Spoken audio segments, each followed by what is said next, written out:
Kardashev scale is a method of measuring a civilization's level of technological advancement based on the amount of energy it is able to use.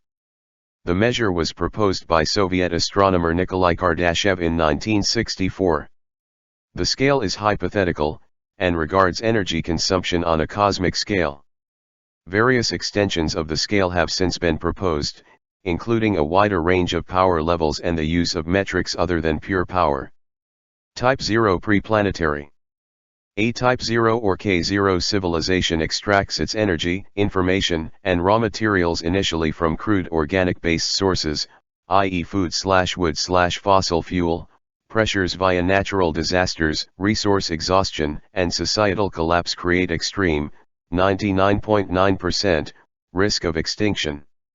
Goes through agricultural and industrial revolutions and is eventually capable of advanced computing and orbital space flight.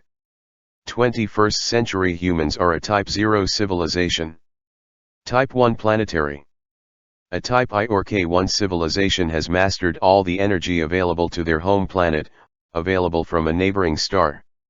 It extracts its energy, information, and raw materials from fission and fusion power, and renewable resources, is capable of interplanetary spaceflight and communication, megascale planetary engineering, medical breakthroughs to eliminate disease and slow aging, multiplanetary government and interplanetary trade. Species is tech-augmented, but is still vulnerable to extinction. Michio Kaku mentioned in his book Physics of the Future, Type K1 civilizations harvest planetary power utilizing all the sunlight that strikes their planet. They can, perhaps, harness the power of volcanoes, manipulate the weather, control earthquakes, and build cities on the ocean. All planetary power is within their control. Type 2 stellar. A Type 2 or K2 civilization has control over their solar system, and may be able to harness the power equivalent of a single star. It extracts fusion energy, information, and raw materials from multiple solar systems. It is capable of evolutionary intervention, interstellar travel, interstellar communication, stellar engineering, terraforming, and star cluster scale influence. The resulting proliferation and diversification may negate the probability of extinction. Complete control of the fate of its home planet where threats like ice ages and global warming can be avoided. A utopian outcome would be a hybrid galactic culture, with millions of cooperating worlds in a galactic community. Poetically, this would be a mammoth archipelago of solar system societies, a multitude of civilized islands separated by the vastness of the oceans of space. A dystopian path is also possible. Aggressive and ruthless expansion could lead to an uncontrolled sprawl far beyond any form of functional government, regressing into societal collapse and eventually a form of interstellar barbarism with little regard for life. This type of civilization would be extremely brutal beyond what we have experienced in even the barbaric age in around 5000 BCE to 2000 BCE. Type 3 galactic. A Type 3 or K3 civilization extracts fusion and exotic energy, information, and raw materials from their galaxy. It is capable of intergalactic travel via wormholes, intergalactic communication via subspace, galactic engineering, and galaxy-scale influence. By the time humans reach the state of the scale, they can be very hard to go extinct, as the saying "too big to fail" starts to apply here. This is the final type of civilization in the original proposal of the Kardashev scale. Type 4 universal. A Type 4 or K4 civilization harnesses the power of its own supercluster of galaxies, and eventually its universe of origin, and become effectively immortal.